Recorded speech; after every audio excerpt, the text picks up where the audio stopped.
Viewers, welcome back to your on channel CID classes. और आज की वीडियो में एक बार फिर से मैं आपके लिए विधायिका से संबंधित कुछ एमसीक्यू के क्वेश्चंस लेके आया हूं।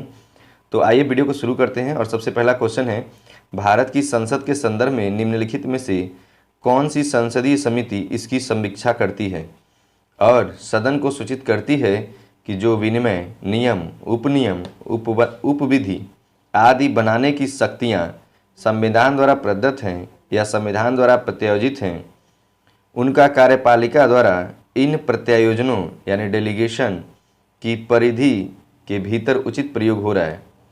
तो इसमें चार ऑप्शन है। पहला ऑप्शन है सरकारी आश्वासनों संबंधी समिति, अधीनस्थ विधान संबंधी समिति, नियम समिति, कार्य सलाहकार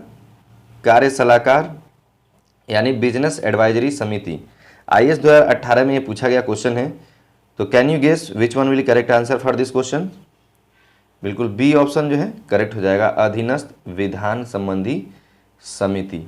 ठीक है, बात करते हैं अगले क्वेश्चन की। अगला क्वेश्चन है, भारत के संविधान में निर्धारित किए गए लोकसभा सदस्यों की संख्या, अधिकतम संख्या कितनी हो सकती है या लोकसभा सदस्यों की संख्या अधिकतम हो सकती है?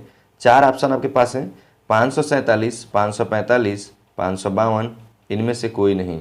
और एमपीपीएससी 2008 में ये क्वेश्चन पूछा गया है। तो इसके लिए कौन सा करेक्ट ऑप्शन होगा? 552। 552 जो है इसके लिए करेक्ट ऑप्शन हो जाएगा, यानी सी ऑप्शन आपका सही था। अगला क्वेश्चन है, भारतीय संविधान के अनुच्छेद 170 के अनुसार किसी राज्य की विधानसभा के सदस्यों की न्यूनतम तथा अधिकतम संख्या क्रमशः हो सकती है। कितनी हो सकती है?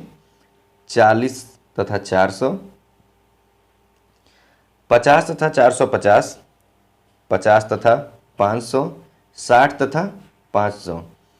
ठीक है, तो इसका जो करेक्ट आंसर है बिल्कुल जो डी ऑप्शन है वो करेक्ट हो जाएगा, 60 तथा 500, यानी न्यूनतम संख्या 60 हो सकती है और अधिकतम संख्या 500 हो सकती है।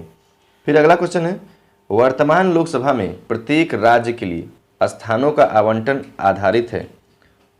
चार ऑप्शन आपके पास हैं, 1951 की गणना पर, 1961 की गणना पर, वही जनगणना पर, 1971 की जनगणना पर और 1981 की जनगणना पर। तो इसके लिए जो करेक्ट आंसर है वो सी ऑप्शन हो जाएगा, 1971 की जनगणना पर।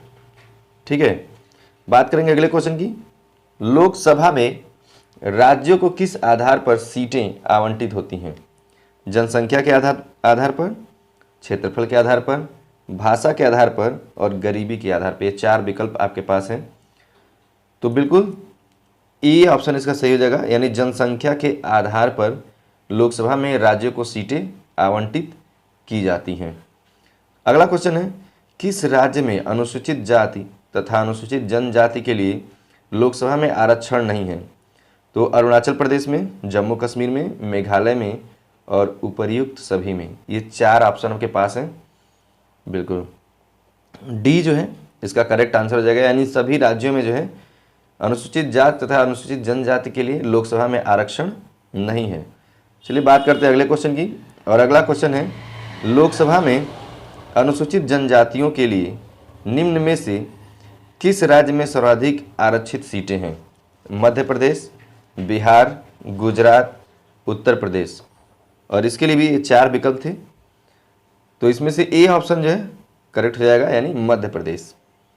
ठीक है, अगला क्वेश्चन है, लोकसभा में आंग्ल भारतीय समुदाय से सदस्य मनोनीत करने की शक्ति किसके पास है?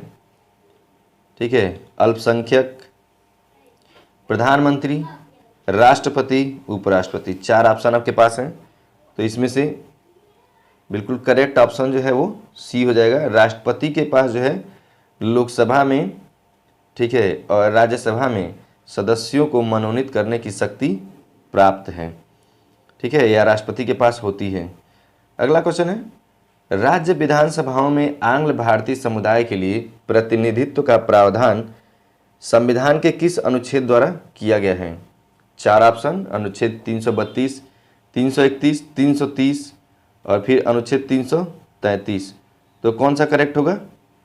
बिल्कुल, जो इस डी ऑप्शन है इसका, यानी 333 जो है वो करेक्ट हो जाएगा। अगला क्वेश्चन है, राष्ट्रपति आंग्ल भारतीय समुदाय से कितने सदस्यों को नामित कर सकता है?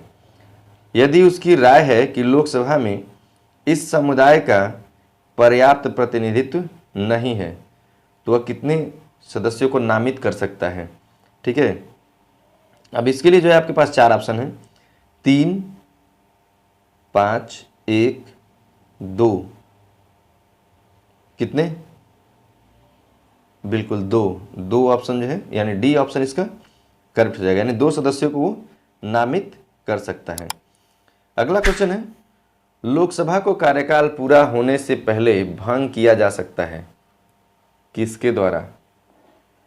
राष्ट्रपति द्वारा स्वविवेक से, प्रधानमंत्री द्वारा स्वविवेक से, लोकसभा अध्यक्ष द्वारा स्वविवेक से, प्रधानमंत्री की सिफारिश पर राष्ट्रपति द्वारा। 4 ऑप्शन है, इन चारों में से कौन सा सही होगा? जी बिल्कुल, डी ऑप्शन जो है इसका करेक्ट हो जाएगा, प्रधानमंत्री की सिफारिश पर राष्ट्रपति द्वारा। ठीक है, अगला क्वेश्चन है, लोकसभा के कम से कम कितने सत्र बुलाए जाते हैं? अब देखिए, वर्ष में 1 बार एक ऑप्शन है, बी ऑप्शन है, वर्ष में 2 बार ऑप्शन सी है, वर्ष में 3 बार, और ऑप्शन डी है वर्ष में 4 बार। तो वर्ष में 2 बार बुलाए जाते हैं, यानी बी ऑप्शन जो है आपका करेक्ट हो जाएगा।